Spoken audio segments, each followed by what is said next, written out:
My name is Chris Stegall, and I am thrilled to welcome you here to White Iron Ridge to meet a lady that I think we all know well. Have you all got a copy of the brand new book? I hope you all do. Would you wave it high, please? Because you know what we're doing?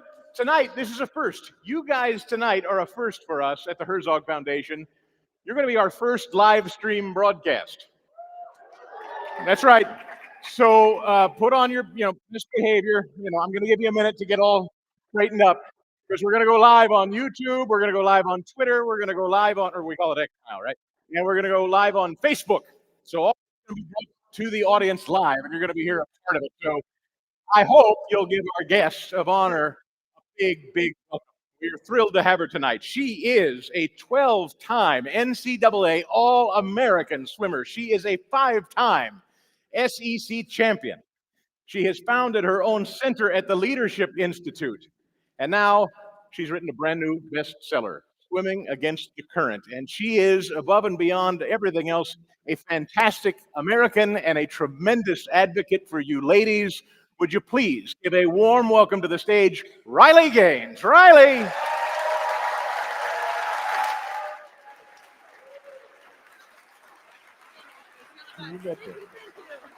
There she is. Look at that. Standing O.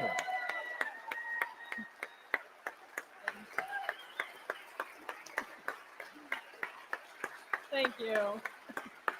How about it? Have a seat. You guys are too kind. That is not the reception that I am met with everywhere. So I sure don't get it. So congratulations. That is fantastic. We were just talking before this show started tonight, and you said that I asked you when you go through the airport, can you walk through an airport without people recognizing you? And you said people will start to recognize you. But what I thought was so amazing was you said people are actually they get emotional. They're brought to tears. all the time. Just today, I was on the little shuttle on the way from the airport to the rental car place.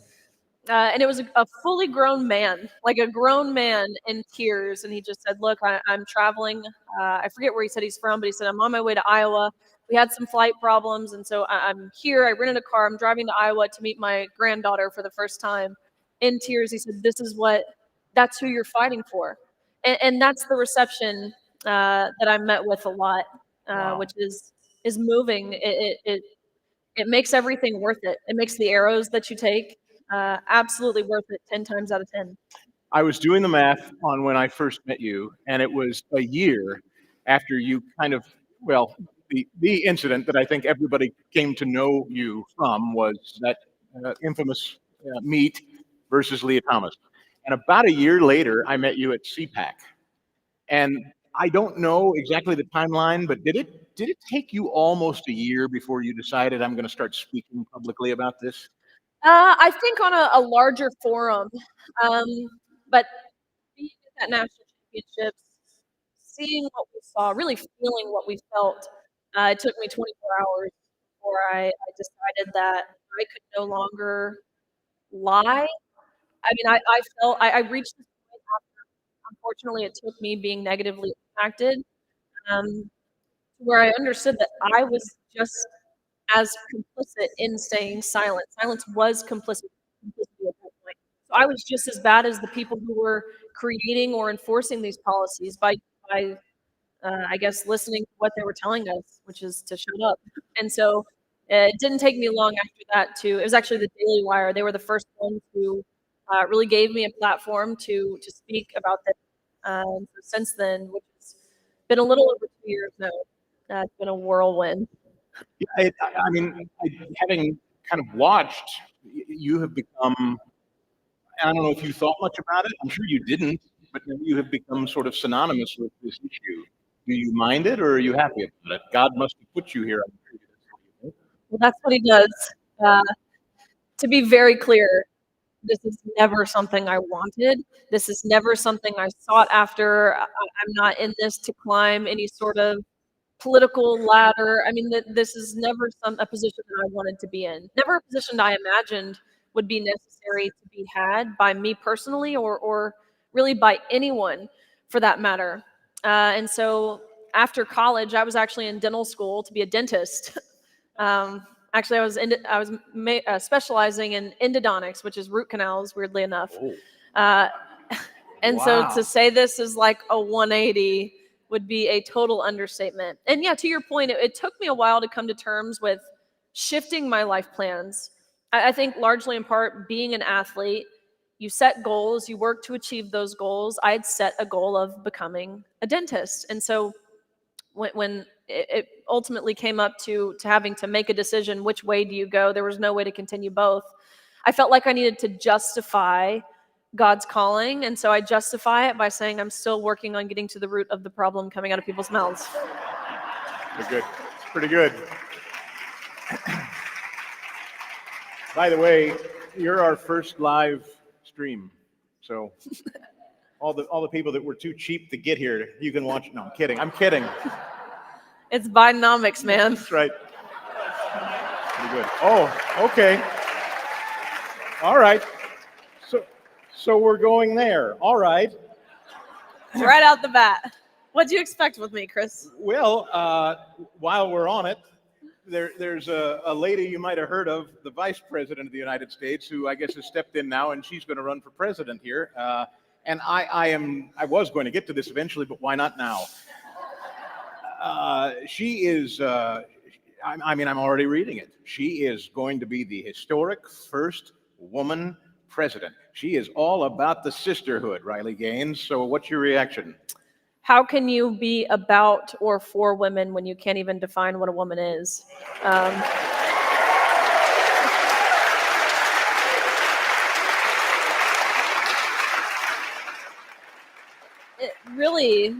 It's the Democratic Party as a whole. They claim to defend women. They claim to be champions for women. But truly, how can you defend what you can't define? It's tragic that we have reached a point where, I mean, seemingly, actually, it's entirely accurate, at least from the federal standpoint, in saying that we have an entire political party in terms of elected representation who have sold out women, who have sold out your daughters, who actively send the message to your wives, your daughters, your sisters, your mothers, that they're not worthy. They're not worthy of competing fairly. They're not worthy of calling themselves a champion. They're not worthy of privacy in areas of undressing. They're not worthy of safety or maintaining their dignity. No, they're being told by President Biden, by Kamala Harris, by the Democratic Party, that they exist to validate the feelings and the thoughts in a man's head. And so I dare Kamala Harris to say anything about defending women. We know what she means when she says that. It's about murdering babies, abortion. That's the issue that she will run on. And I've seen people post on social media, I'm voting for Kamala Harris because she's a woman. Well, let me tell you, I'm voting for Donald Trump because I am a woman. So.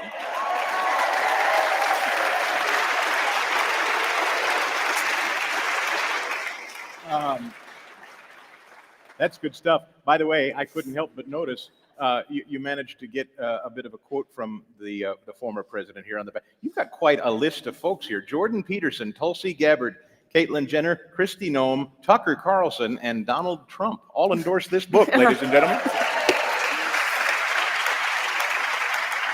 Good. Do you ever let that kind of wash over you for a second? That's quite a collection of names.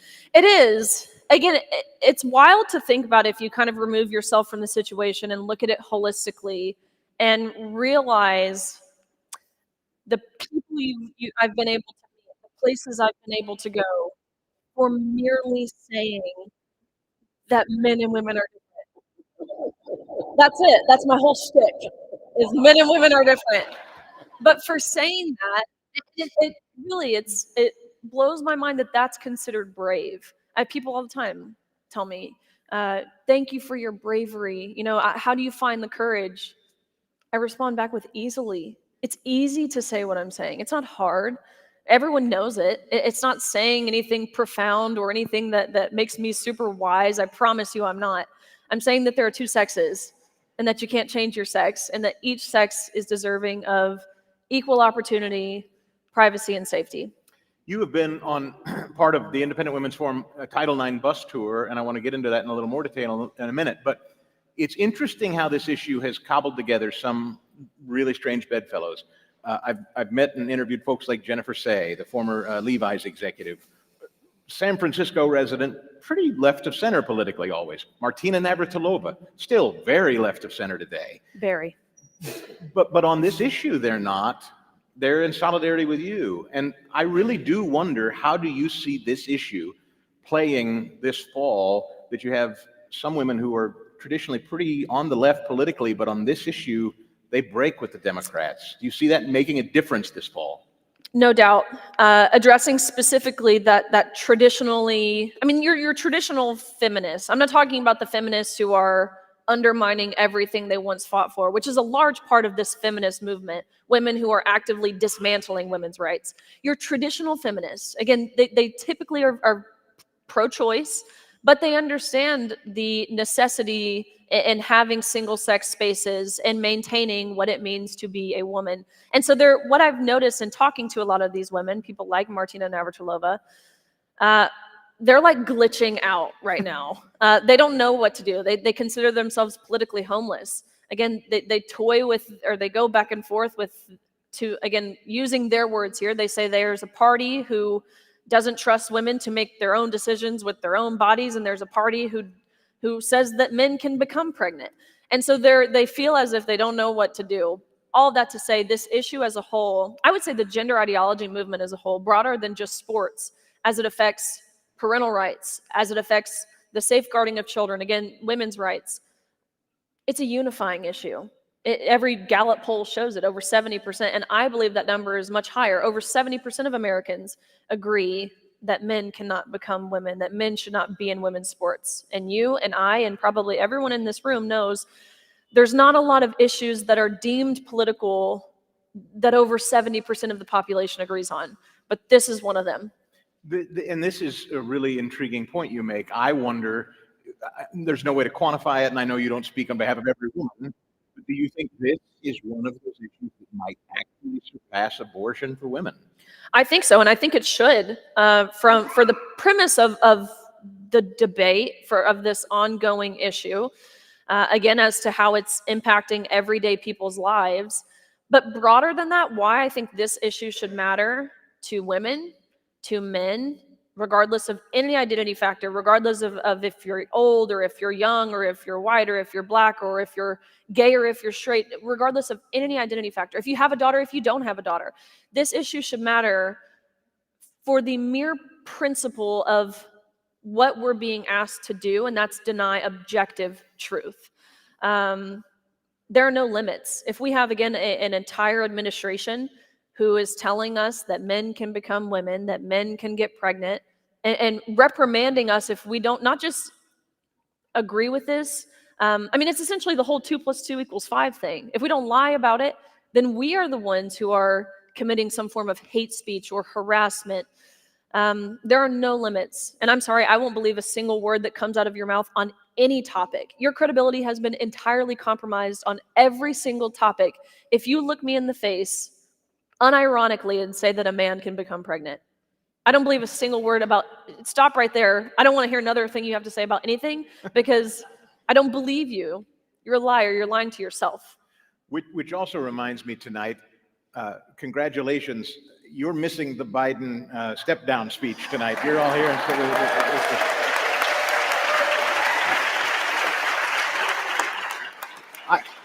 I mean, I don't want to speak for you, but I'd much rather spend time with her than watch that. I'll just say that. So politically, I know you've met the former president, obviously, again, endorsed the book. Is this something you believe politically? Let's talk about state politics. Really, ultimately, this issue is going to have to be fought in each state capital, in each governor's mansion, isn't it? Yes, which we've seen some wonderful momentum, great traction over these past 2-3 years or so. Now, as of actually just last week, with New Hampshire Governor Sununu signing HB 1205, which is their women's sports bill. There are 25 states, so half the country has enacted some sort of law that prevents males from competing on women's sports and vice versa, which is huge. Again, 25, we're kind of reaching the threshold of states where we could imagine this would be done. States like my home state of Tennessee, states like Missouri.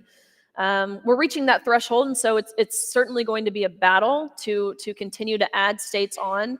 But yeah, we've seen lots of positive reinforcement that, again, this is just an issue of common sense. I'm not asking you to name names, but I am really I curious. will name names. Oh, name, fine. All right. It's a given with Democrats, I think. But I'm sorry to say, as a conservative anyway, I know that this is still something that certain Republicans still feel nervous about. Is that fair to say? And have you been in the room with some of them and have said, Riley, I'm with you, but I just, publicly, have you run into that? Of course. Again, at every level, local level, state level, federal level, even. If you want to name names, feel free, by the way.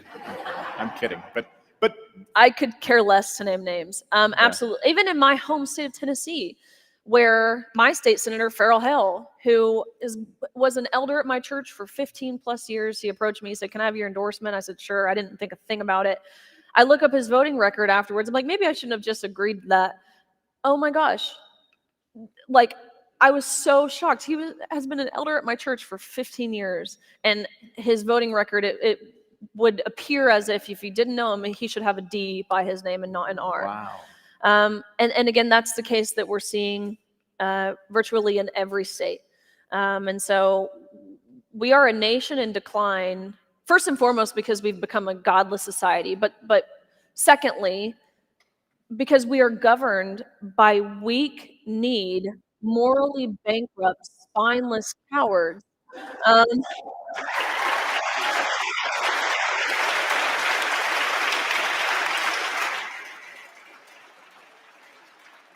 and further naming some of these cowards, Governor Mike DeWine, Governor Cox in Utah, Governor Kristi Noem, actually, she vetoed the women's sports bill when it first came back around. Since then, she's done a 180, of course, but she was scared. She was scared of the NCAA. She was scared of being sued. Again, and then she shot some dogs, and I think she's pretty well done now. That'll do it. That'll do it. That'll put the nail in the coffin. Justice for cricket. Yeah. But I'm so glad you said this. He was really cute too. This drives me nuts, Riley, because this is, as you said, so obvious. Everyone is rabidly in support of it that's sane, and there are conservative Republicans that can't do it, won't do it. Again, not because they don't agree, but because they have other political interests. They have people pulling their strings. Again, another one, Governor Sununu. I just mentioned he signed HB 1205, but in that same breath, he vetoed HB 396, which would prevent men from going in women's bathrooms, locker rooms, and prisons.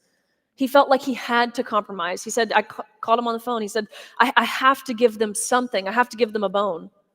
Why? There is no compromise between right and wrong. In compromising in right and wrong, it will always be wrong. And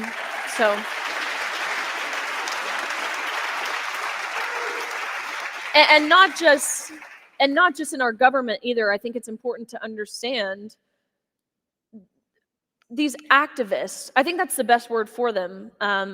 These activists who have gained these powerful leadership positions in academia, in corporate America, in our media, of course, within our government, even seemingly our spiritual leaders. I mean, this movement has essentially taken a chokehold on every realm of society, on the public square, which is why it's been hard for people like yourself and me, all of you guys, to push back, because virtually, again, every spot has been occupied by what I would describe as an activist.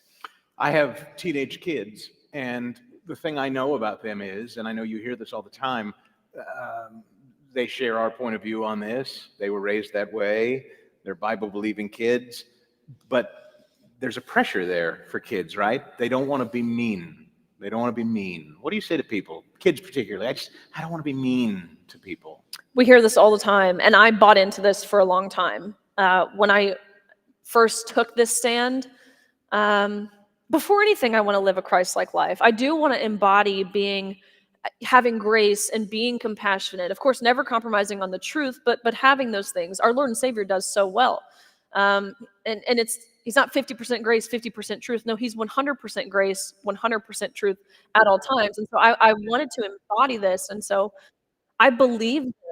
I believed our administrators and university officials and different people who said, you have to be kind, you have to be inclusive, you have to refer to Leah Thomas using she, her pronouns. Again, I thought, okay, I instinctually, I knew this was wrong. I knew this wasn't a woman. I knew that was going against my gut instinct and looking at this 6'4" man with an Adam's apple, feet that take up the entire starting block. I knew this wasn't a she, but I said it because I thought that's what was kind. And I'll tell you when I changed my mind specifically on the pronoun stuff. I was doing an interview. It was just maybe it was your show. I don't know. We'll say it was. I like it. You're I always was welcome. doing an interview pretty early on, and the verbiage came out of my mouth. The woman was, or the if it's you, I guess I should say the man. The man was asking me about the locker room aspect in particular, and the words came out of my mouth. Excuse me for being explicit, but I said her penis. And I was like, what did I just say? Like, did I just say that? And it was at that point where I realized, like, this isn't kind. That's not what kindness is. No, it's buffoonery to say that.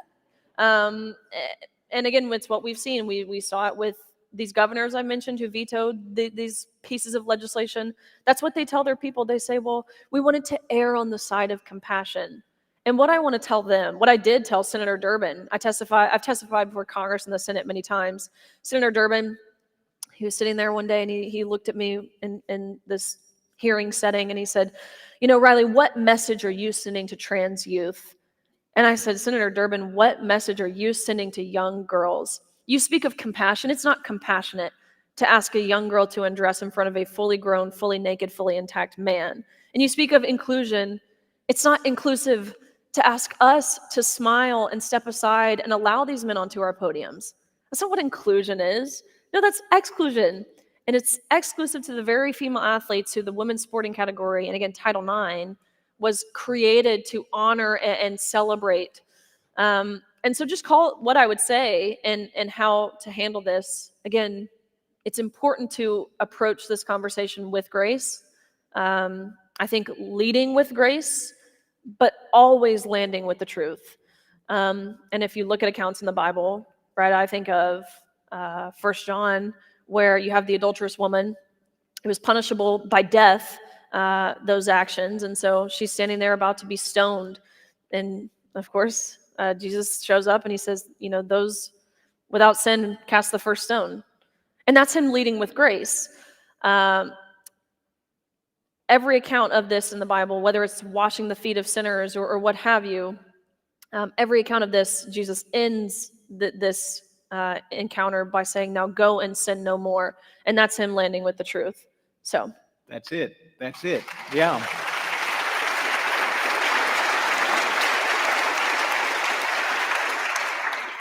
It's this social trick, isn't it? It's this trick of compassion means you cannot tell the truth. And as you say, it's not compassionate to not be truthful. You can be kind and still tell the truth. Absolutely. Our language has just been entirely co-opted, whether it's words, virtuous words, which in their true meaning are wonderful things, or if it's, even the word woman, right? We've said it, but really what they're doing in legislative bodies, what they're doing in the media, it's no longer woman. In medical peer-reviewed published journals, it's cervix haver, or uterus owner, or menstruator, or bleeder, or chest feeder, or birthing person, birth giver, egg producer, which our Assistant Secretary of Health, Mr. Rachel Levine, that's how he describes women, is the verbiage of egg producers, which I find so almost laughable because by his own standard, he wouldn't be a woman. Not to mention the fact that he's obese and he's the Assistant Secretary of Health for this country. And they call him Admiral. He's not an admiral. I always like to say Admiral Rachel Levine, who's neither an admiral nor a Rachel. It's so true. I don't it's bizarre. I mean, we're living in a bizarre time where we're just being expected to say things that are patently absurd.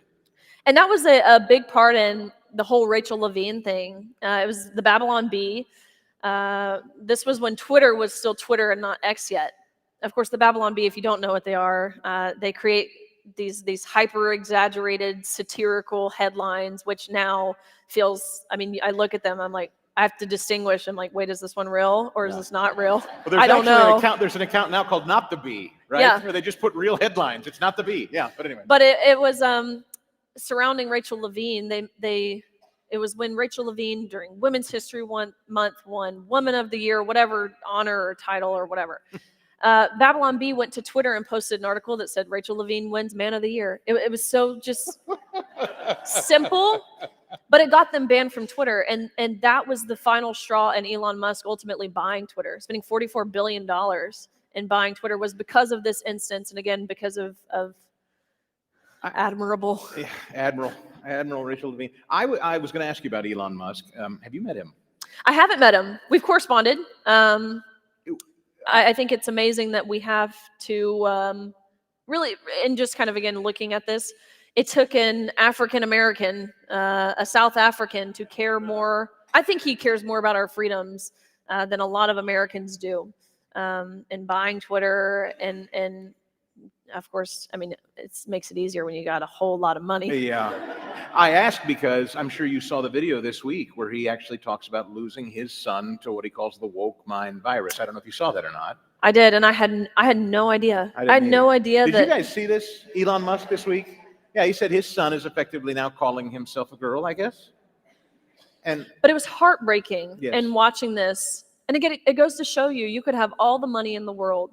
You could have virtually everything you could possibly want. No one is immune. No one is immune to this ideology that's being pushed. And so, yeah, he said Xavier, his son, he said Xavier's dead now. And watching that, I can't imagine. I don't have a child of my own, but I've got siblings. My older sister is about to pop. I mean, I can't imagine saying those words. And he meant it. He said, my son is dead. I can't imagine.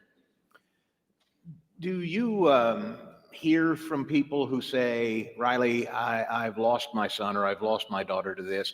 Because now you've gone from just being an advocate for women in sports and in locker rooms to now I imagine people with terribly heavy emotional burdens come to you and say, what do I do? I can't imagine. You must hear emotional stories like this all the time.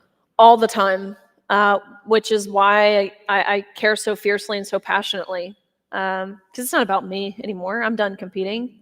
If I swam now, I'd probably be at the bottom of the pool drowning. So it's definitely not about me, but it's in having those conversations. Talking with whether it's detransitioners, again, girls and boys who were effectively consumed. They were vulnerable. They were impressionable. Their stories are a lot of the time very similar. A lot of them have some form of sexual trauma in their past, or they're autistic, or some sort of underlying issue that would make them especially vulnerable. Social media plays a large part in it. They were hooked, and then at the age of 15, they're cutting off body parts. They're being prescribed hormones. Chloe Cole, she's probably the most well-known detransitioner. Her story, and again, I believe, I mean, I could sit here and tell you the story of tens of, if not hundreds at this point, of detransitioners that I've personally talked to and met. And I know the numbers, of course, is underreported. There's so many more. But her story began taking hormones at 13 years old, cut off her breasts at 15 years old, realized at about 16 or a year later, wait, I have this motherly, I do think I want to have kids one day. But now what? How will I breastfeed my children? Prisha Mosley just had a baby. She's a detransitioner. It was a miracle she ever even got pregnant. She doesn't have breasts. And talking with her, again, to be graphic here, she still has mammary glands, right? They don't remove everything. It's merely a cosmetic surgery. And so she has this baby. She doesn't have breasts, but she has the glands. And so her body's still producing milk. She says it's the most painful thing you could possibly imagine. The milk has nowhere to go. There's no outlet. It's traumatic for these women and men who have been engulfed. And maybe we're going too deep into this, but I'll ask you anyway because it's something I see a lot on the show and in the news. Children's hospitals are complicit in this. And nothing makes me more furious and sick than medical professionals in children's hospitals conducting this butchery on young children. Not only are they complicit in it, they're encouraging it. They're pushing for it. They are celebrating it. They're calling these kids brave for doing it, for fulfilling, for paying their paycheck, really, is what they're doing. They're calling these kids brave. Huge money in it. Huge money. It's the biggest medical scandal. We'll look back on this in I don't know how many years. I would imagine, let's say 50 years from now, we'll look back on this and think, what in the world were we doing? Cutting off healthy body parts of boys and girls, and for what? Because they said so? Yeah. Because they said that they wanted that? Could you imagine going into a doctor and saying, can you cut off my right arm? I don't really want it today. The doctor would look at you like you're crazy. Or any I guess, illness, sickness. Someone with anorexia. Could you imagine going to the doctor and saying, I feel fat today, and them saying, yeah, well, you are fat. No, a doctor would never tell you that. Or someone with schizophrenia. I hear these voices in my head. A doctor would never affirm that and say, yeah, well, those voices are real. No, a doctor wouldn't say that. So we'll look back, I believe, I hope, I imagine, hopefully it doesn't take 50 years and wonder, how did we get here following the money? Yeah. I live in Nashville, like I said, and we have Vanderbilt. A video got leaked of their transgender health department of the woman. She said, look, guys, this is a cash cow. Forget abortions. These people are lifelong patients. We can make anywhere from $70,000 to $100,000 off each patient, and they're here for life. This is great. That's right in my backyard. It's just evil. I mean, it's like we read about Incans and Mayans throwing babies in volcanoes, kind of crazy, right? It's bonkers. Yes. At least if you're throwing a baby into a volcano, it's quick and maybe that's more compassionate. I imagine painless. What we are doing is not only causing pain to, of course, the individual, but it's breaking apart families. You made a lot of news and a lot of times, but one of the times that I remember first hearing about you and thinking, oh, this has gotten next level, is, and I don't remember which campus it was, you visited to speak, and you were chased by a mob into a building, and you were basically bunkered, trapped in a building from a mob. That was the first time I thought, oh boy, that's next level. Is that the kind of thing that's going to shut her up or cause her fear? Or maybe her new husband will say, all right, enough of that, honey. I love you, and I can't see you doing this anymore. Thankfully, it didn't, but talk about that, the first time you experienced a mob coming at you and how you processed it. Yeah, that was crazy. I was in San Francisco, which, of course. where everything from hell starts, yes. Of course I was in San Francisco. But I was actually at San Francisco State University, so a college. I was invited to speak there to their Turning Point chapter, to the students, community members who wanted to be there. I thought I knew what I was getting myself into. I knew the political climate was a little different in San Francisco than my home state of Tennessee. I knew there would probably be some hostility, which I don't care. By all means, feel free. These are the people who need to hear it anyway, so by all means, feel free. But I was naive to believe that these students would come with an open mind and the willingness to have their hearts softened, because they did not. They came with pitchforks and fire, and upon delivering my message to a room full of people who hated me, there wasn't, I honestly, because what they did was they strategically filled the room with all protesters. They were the first ones in line, to the point where no one who was there to support me could get in. The room was at capacity. So I'm literally giving a speech to people who are holding up signs saying that I have blood on my hands, I've killed them, all this silly stuff. But again, it's who needs to hear it. So I was fine with it. But upon delivering my message, a group of protesters, probably about 300 of them, entered into the door. It was a similar forum, like a stage and a podium and a classroom setting. But protesters entered in through the back, They rushed to the front. They turned off the lights in the room, so I couldn't see anything. And I'm totally ambushed. I mean, I'm being pushed, I'm being shoved, I'm being punched in the face by these men who are wearing dresses, which fortunately for me, their punches don't hurt that bad. But they ended up holding me for ransom for about 4 or 5 hours, demanding that if I wanted to make it home to see my family safely again, I had to pay them money. You might be wondering, okay, well, where are the police? It's San Francisco. The police were being held for ransom with me. And so I'm looking at the police. You know, it's like hour 2, hour 3 of being quite literally barricaded in this room with this ravish mob on the outside, banging on the door, screaming the most profane, obscene, heinous things you could possibly imagine. Hour 2 or 3, I'm like, pretty sure we're being held against our will. Pretty sure we call that kidnapping. Isn't there something you can do? To which the officer said, no, there's not. There's nothing we can do. We're not allowed to do anything because we're not allowed to be seen as anything other than an ally to this community, or else we'll lose our jobs. Again, the same community is on the other side of the door calling these officers racist pigs for protecting a white girl like me. And so it's like midnight at this point, middle of the night. The dean of students shows up, starts negotiating with the students how much I owe each of them to be able to leave, which I'm sitting there like ear under the door listening. The price they agreed upon was $10 each, which makes me mad because I think I'm worth more than $10.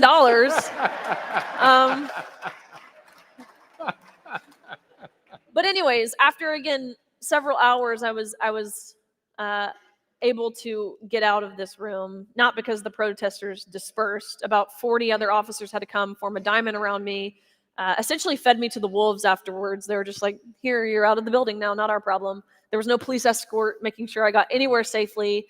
I missed my flight home. I was supposed to take a red-eye flight home. They were like, hope you find a hotel. Good luck. Nothing like that. And so, but anyways, the next day, the vice president of student affairs at the university, her name is Dr. Jamila Moore, she sent out a university-wide email to the entire student body, to all of the faculty, all of the professors, the entire university. And in this email, she said, we are so proud of our brave students for handling Riley Gaines in the manner that they did. We know how deeply traumatic her presence is on this campus, and so here are some counseling resources for you guys. Take the day off of school. Just know that we see you, we love you, we hear you, and we stand with you. Nowhere in this email did it say, we condemn violence, or we condemn violence against women for that matter. Nowhere in this email did it say that we uphold our First Amendment rights and the freedom of speech. No. And even just recently, afterwards, I reached out to the police department, the same police department who facilitated this environment, basically. And I told them, look, charges should be pressed on anyone where charges can be pressed. The individual students, I think there should be an investigation finding out who did this. The university for again applauding this behavior, and the police department for failing at their most basic duty in ensuring my safety. To which the police department responded back, we've launched an investigation, we'll get to the bottom of it. They wait until the day after the statute of limitations runs out. And they said, sorry, we found no evidence anywhere to even prove that this happened. This came from the officer who was in the room with me, the lieutenant who was being held for hostage with me. As if you needed another example to understand that we certainly are living in we have a two-tiered justice system. I don't think you needed another example to know that, but. Well, one thing I can tell you, the Smithville Police Department will crack skulls tonight if they're here tonight. And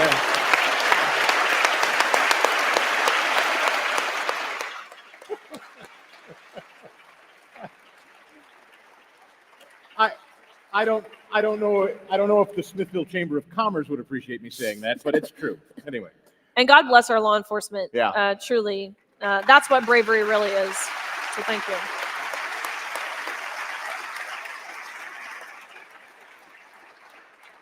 So I get to your husband. I don't know, were you engaged or married at the time?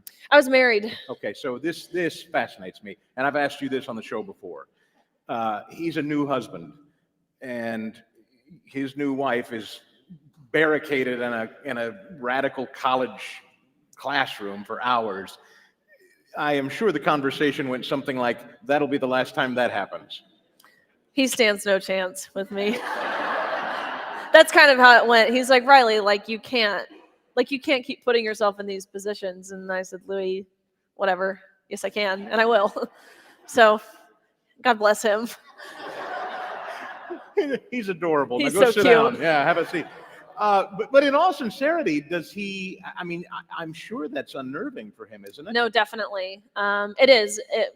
I would imagine any husband, right? Imagining their wife in a scenario where, I mean, I truly feared for my life. I don't say that lightly. Like what these people were screaming, what they were how they were responding, how they were behaving. Again, I mean, I just totally ambushed. I feared for my life, and so I called my husband when I got barricaded in that room. The time difference and stuff, it was late. It was even later in Central Time. And I called him and I'm like, I am being held hostage right now. I've just been quite literally attacked by women with beards and men in dresses. It was so disorienting. I'm confused. What even just happened? Like, what even was that?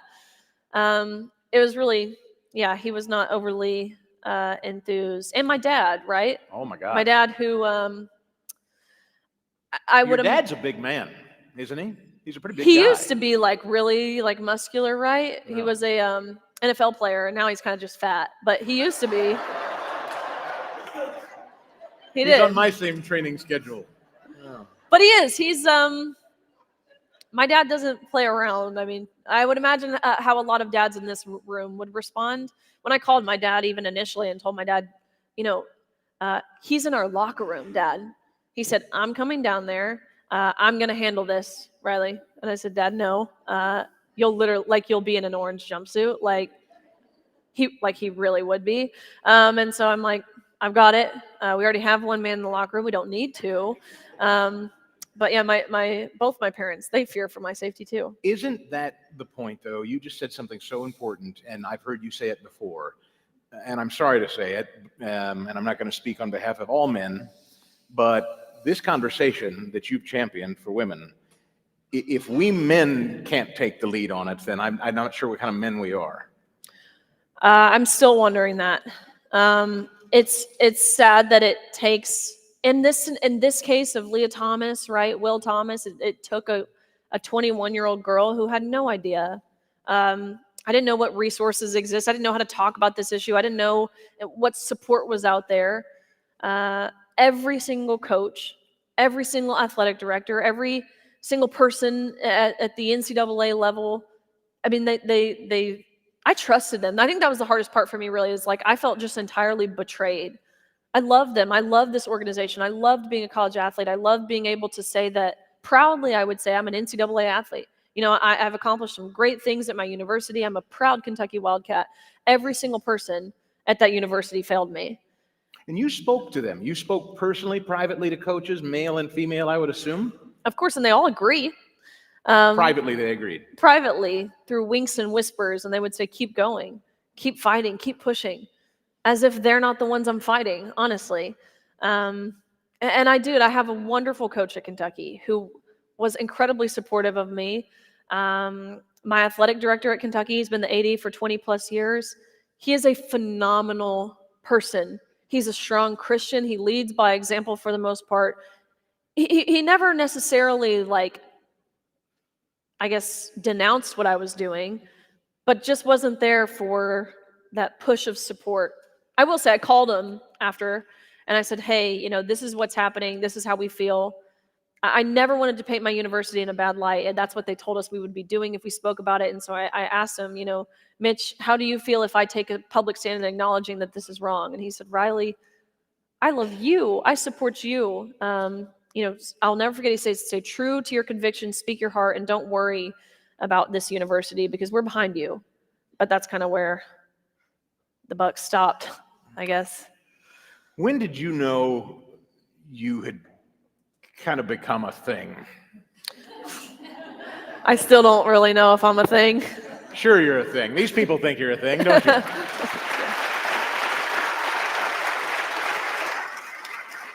I mean, there's a moment where, you know, you're doing a couple of local interviews or something, and you're kind of speaking out, and then all of a sudden you're on Tucker Carlson's show or something. I mean, I don't know when the moment hits you that you say, oh, well, this is now. I can think of a few kind of pivotal moments. Probably like the first, like, to me, totally shell-shocking experience was actually at CPAC, where I met you the first time. I'm sitting there, actually prior to President Trump getting up there to speak. One of his, like, I don't even know what you call them, little minions, like, approached me and was like, hello? I had no idea who this person was, like, all decked out and, like, very serious, and I'm just like, da da da da. He approached me, he's like, hey, so President Trump has requested a meeting with you. Would you like to attend? I'm like, sure. I don't know, I guess. And so they told me, okay, you know, you can't take anything into this room. You're not allowed to have your phone. And I'm like thinking to myself, if I'm going to meet the president, I'm absolutely taking a selfie. So, like, I have to hide my phone. And so I did. I hid my phone. And I get in there, and we talk for probably 10 minutes, President Trump and I. And he's, just as you would imagine, he is off the TV screen. And so we're kind of reaching the end of our little meeting where really he just thanked me. And so I pull out my phone, and the Secret Service people are running. And I said, you know, can I take a selfie with you? And they were like, no, no. And he looks at them and he says, oh, stop. Of course you can. You're beautiful, babe. And so we took a selfie.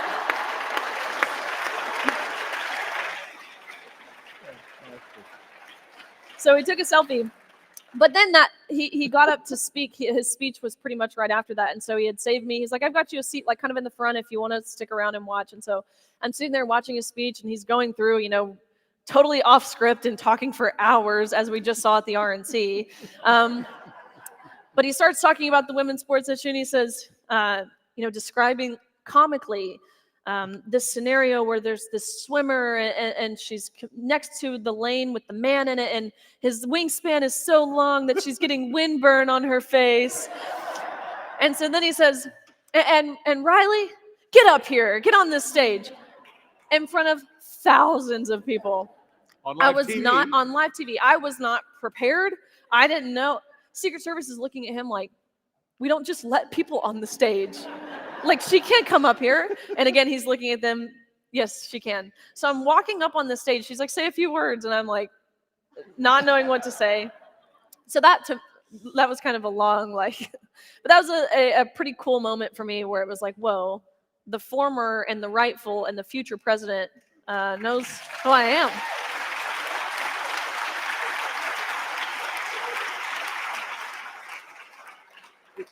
It's funny because I remember meeting you that weekend, and I think you're right. I think the moment he basically formally introduced you as his pseudo running mate almost, I mean, you know, once upon a time you were somebody who I think could walk through a place and you know, go about your day, and not anymore. It's all different now. And it's always support, at least in terms of outside of social media, right? On social media, that's where cowards can sit behind a screen and they don't have to put their face to it. Most of the time, the general consensus is they have no profile picture. They're just total losers who have probably never played a sport in their entire lives, to be honest with you. Who comment things, they say things like the name calling, right? Transphobic. They'll say, I mean, they'll throw anything your way to make you seem as if you are this radicalized, crazy, they'll say domestic terrorist, a Nazi, a fascist, a racist, white supremacist. I mean, they'll call you everything, again, for saying that men and women are different. The petty personal attacks, they'll say, well, you know, your extensions look bad. I'm like, this is my real hair, so thank you. Yeah, yes, and because those people are so handsome, right? And Always. attractive, yeah. Most of the time they have no hair like you. That's right. I'm kidding, Chris. I walked into that. I like the bald head. I walked into that. In truth, it's streamlined. I'm getting into swimming. I like it. I like it. You can just, your hair identifies as transparent. Yeah. I don't know what the pronouns are for that. Do you read online stuff? And what do you say to young women in particular? I think it's young men too, but I mean, young women uniquely battle, I think, with this cesspool of social media. And you get it, I'm sure, just like a fire hydrant. Do you read it? I did a lot at first. It was hard not to, right? You would read the comments on these articles being posted, articles that would incorrectly label me as, I mean, the headline would be anti-trans swimmer wants to ban trans athletes. It's like, first of all, to label me as anti-trans, why not correctly label me as pro-woman? Secondly, to say I want to ban trans athletes, no, I'm not sitting here saying that I am the biggest proponent for every single person playing sports, again, regardless of any identity factor, because I got to reap the benefits of playing sports. It taught me how to be a leader. It taught me how to set goals, achieve those goals, and time. I mean, there's time management. There's so many things. It gave me my friendships that will, and my husband, relationships that will serve me a lifetime. No one should be denied of those things, but just compete where is fair.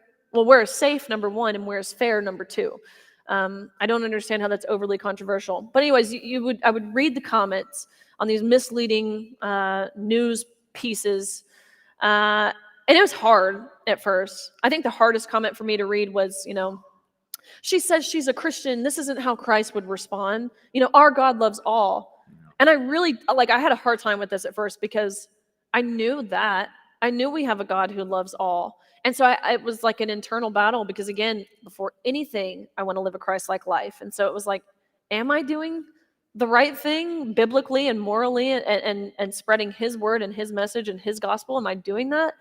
And talking with people who are strong in their faith around me, or my youth pastor, or whoever it was, they assured me, Riley, God is very clear that he created male and female intentionally and uniquely in his perfect image.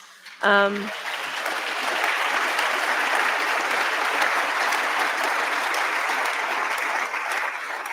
so once I had that conversation with him, and I had this reassurance that what I'm standing for is biblically sound, again, that in the way that the Bible reads the message.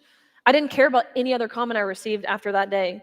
Well, no matter what it said, I didn't care because I had all the reassurance that I needed from an eternal standpoint. Forget the worldly stuff; it doesn't matter. We have an audience of one. So, Yes, amen.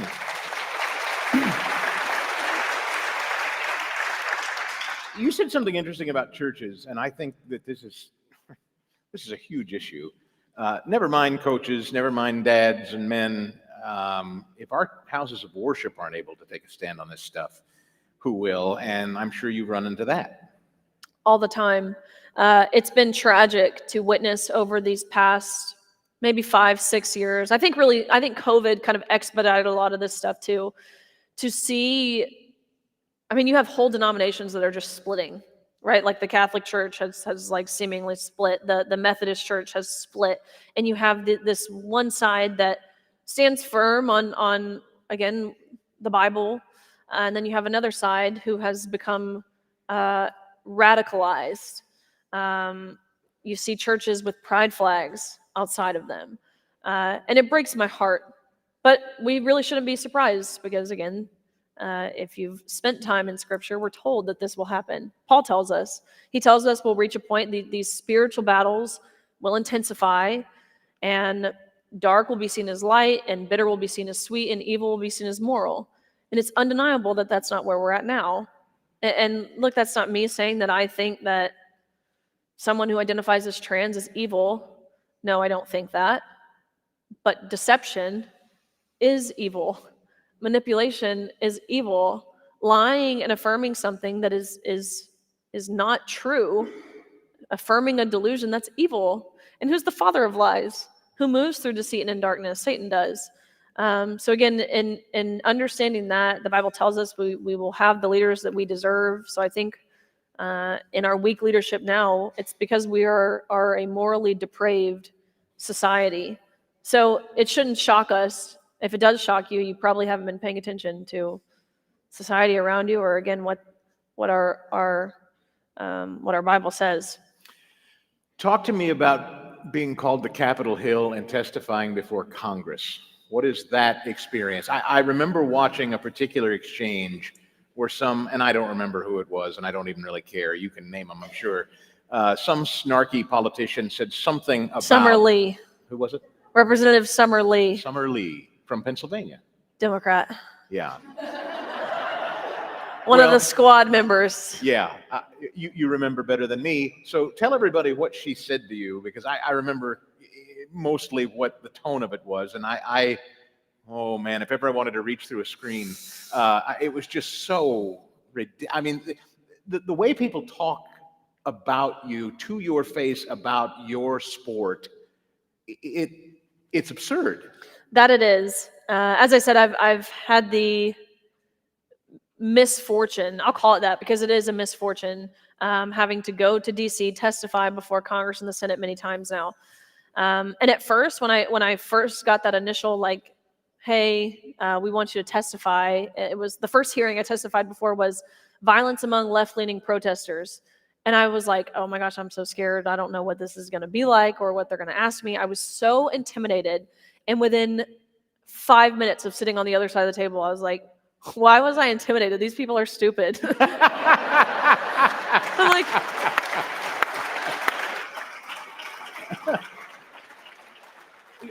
just to clarify, you do those things when you go, so everybody understands, you're invited by a member of Congress to participate. Is that right? That's right. So who invited you to speak? I believe it was the Oversight and Accountability Committee. Okay.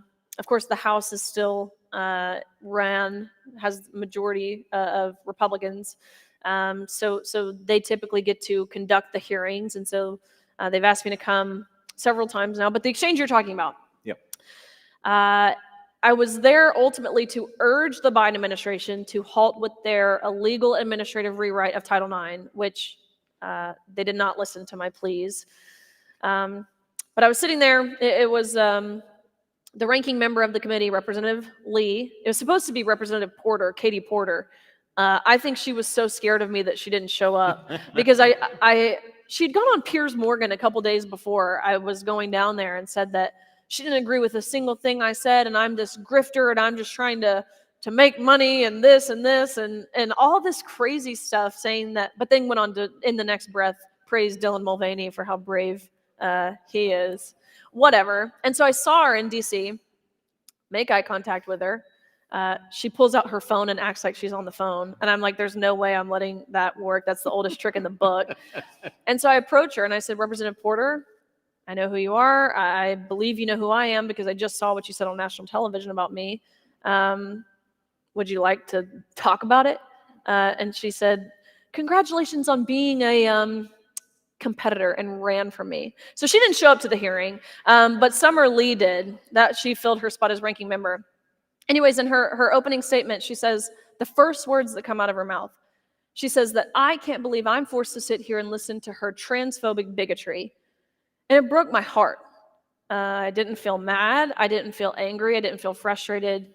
I felt demoralized, disheartened that a sitting member of Congress doesn't try to dissuade from my stance with logic or facts or reasoning or common sense or science. What happened to follow the science?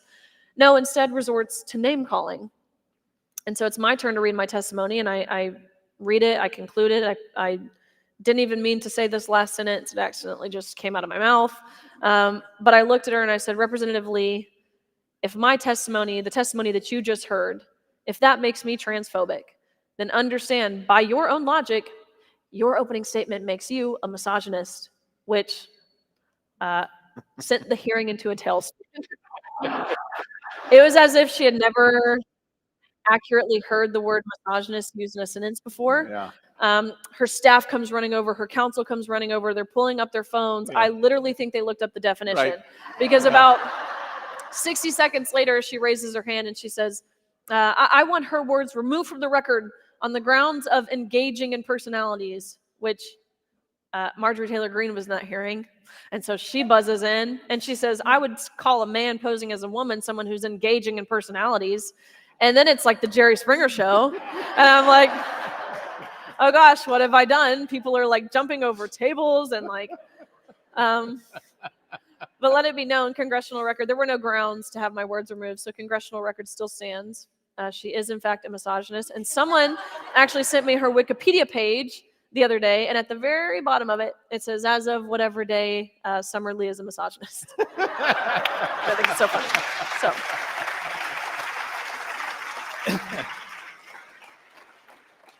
By and large, they're thoroughly unimpressive people, aren't they?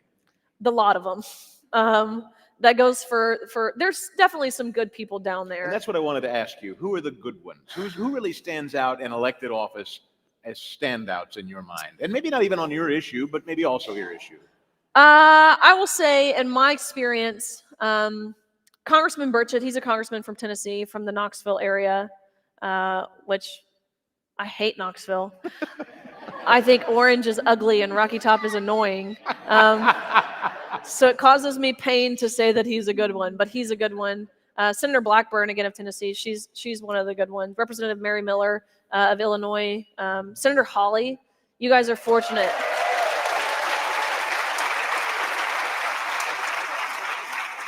He's a good one. He is I admire him a whole lot, and how he communicates and how his line of questioning, if you watch these hearings, I've testified before his committee before. He's a good one. You guys have a phenomenal, while we're on it too, the best attorney general here in this state as well. A.G. Bailey. Andrew Bailey. You spent time with, I think, and probably influenced a lot of Ron DeSantis' decision-making down in Florida, yes? That's right. He's someone who's been at the forefront of a lot of these, again, a lot of the cultural issues as it pertains to the education system or Disney or any of these kind of like woke policies that are being implemented.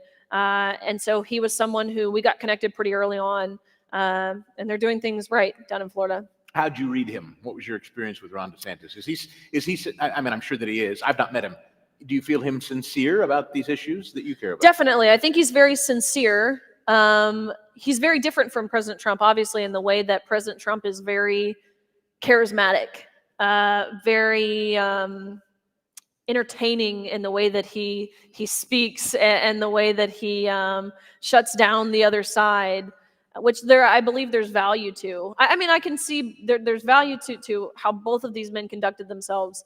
I think Governor DeSantis's campaign, I mean, he didn't even look like himself when he was running, I don't think. He was very awkward. He stood there with his hands by his side, but he went right back to himself after. So I think he has lots of great things ahead of him. But I'm excited with how things have turned out. Do you want to see this issue front and center? Do you want the Trump campaign to focus on this? Would it be wise of them to make this a prominent issue as we head to the fall? Well, it would certainly be wise of them. This is an issue that, again, I think if you're looking at kind of the demographics here that Trump probably hasn't won over yet, your suburban moms. I think it would be really wise of him to tackle this issue head on and say, hey, I will defend your daughters. And highlight the absurdity, how the other side is not only not doing that, they're putting your daughters in harm's way actively. So I think it would be incredibly wise for them. I was super excited. I was at the RNC convention, and they released their platform, the Trump campaign's platform, which is, of course, the issues that will take precedent, that they will prioritize first day in the Oval Office. And issue number 17 in big, bold letters was no men and women's sports. So I was very excited to see that.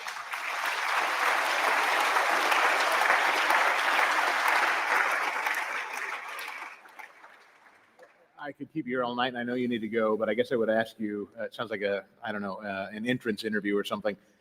Where do you see yourself in 5 years? What does Riley Gaines, I mean, you're married. I know right now you have adorable puppies because I've seen those on Instagram. I do. But you've got a husband, you got a home, you're traveling and speaking, you've written a bestseller, you're on television, and you're with politicians.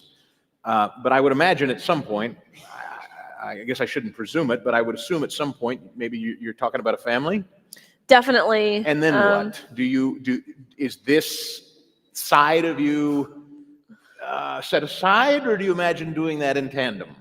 I still have like a little bit of sanity intact, and I think to keep it intact,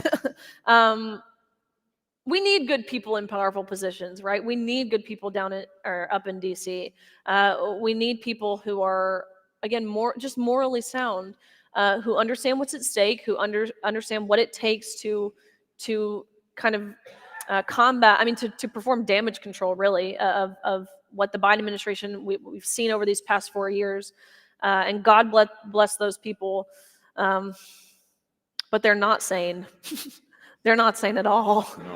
No. They're insane for voluntarily putting themselves in that position. So, I feel as if I'm really just trusting God and kind of leaning into the doors He opens and certainly the doors that He closes, day by day, thing by thing. I hope this isn't around in 5 years, to be honest with you. I don't know if I would want to go back to dental school because I can't imagine taking another test. That sounds miserable, going back to school. If you were to have kids one day, what do you want them to grow up and read and understand about their mother? I think it's important for parents as a whole, and certainly what I would want to teach my kids is how to think for themselves, how to be independent thinkers. I'm so fortunate. I have phenomenal parents. I'm so fortunate my parents allowed me to think for myself. They taught me how to call out an injustice when I saw it. I think it's important for people, younger people especially. Again, if I'm identifying problems that we have in our society now that ultimately, as parents, we have the ability to fix, being willing to admit when you're wrong. I would want to teach my kids how to do that, which might be hard for me to teach because I'm not very good at it. But I think it's important.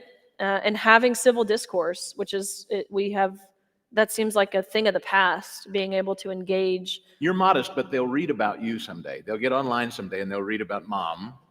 And what do you want them to know about you and this? That this was a worthwhile cause. They might read about the San Francisco incident. They might read about how, I could sit here and tell you about how I've been spit on. I've had drinks poured on me, glass bottles thrown at me. People who they'll call around, they'll find out which hotel you're staying at. It happened in Milwaukee at the convention. They find out which hotel you're staying at. They stake outside your hotel for hours and they chanted for hours, "Riley can't swim." I'm like, that's the best you got? I would challenge any of you to a race and I would win. Yeah. Whatever. There's a lot of things I'd chant at you. That's not the one, I don't think. So they might, my hopeful future children might read of these things, but I hope what they take from it is that it was, and hopefully they get to live it, that it was a worthwhile cause, and it was urgent, right? It was at a time where, especially, we've come a long way in 2 years, and we have certainly seen people even like yourself who have become, unapologetic in the way that you speak about this issue. We've seen a lot of change these past 2 years, but at the beginning, there weren't a ton of people who were willing to really firmly, at least publicly and boldly, say what everyone already thought. And so I hope they can understand this as an issue that was not only worthwhile but urgent. And they saw me as someone who was willing to take the arrows, but in knowing what the outcome would be. Which reminds me of one of my favorite verses, which is Romans 8:18, which is, "For our present sufferings aren't worth comparing to the glory that will be revealed in us." And I hope they see it as that verse applying to my life. She is a best-selling author now. It is called Swimming Against the Current, and we are so grateful that you have kicked the door open so that we're all bold and braver to have that conversation, and we're so grateful for your time tonight. I know you need to run. We're going to let you leave, but please, a warm thank you for Riley Gaines, please. Thank you. Thank you. You're the best. Let me give you a hug. Thank you. Thank you. Thank you so much. You're the best. Thank you. Thank you, guys. Thank you, guys. Thank you. I appreciate it. Thank you.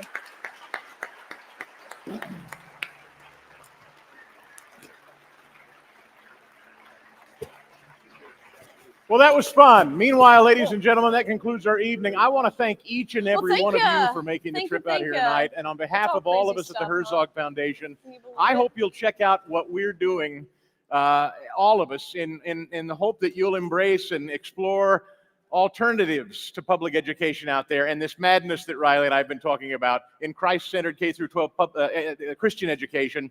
Go to our website, herzog.com, check out some of our great podcasts, and readlion.com, our great news site. And for all of us at the Herzog Foundation, it was an honor to spend time with you. Thanks for coming out. Drive safely. Good night.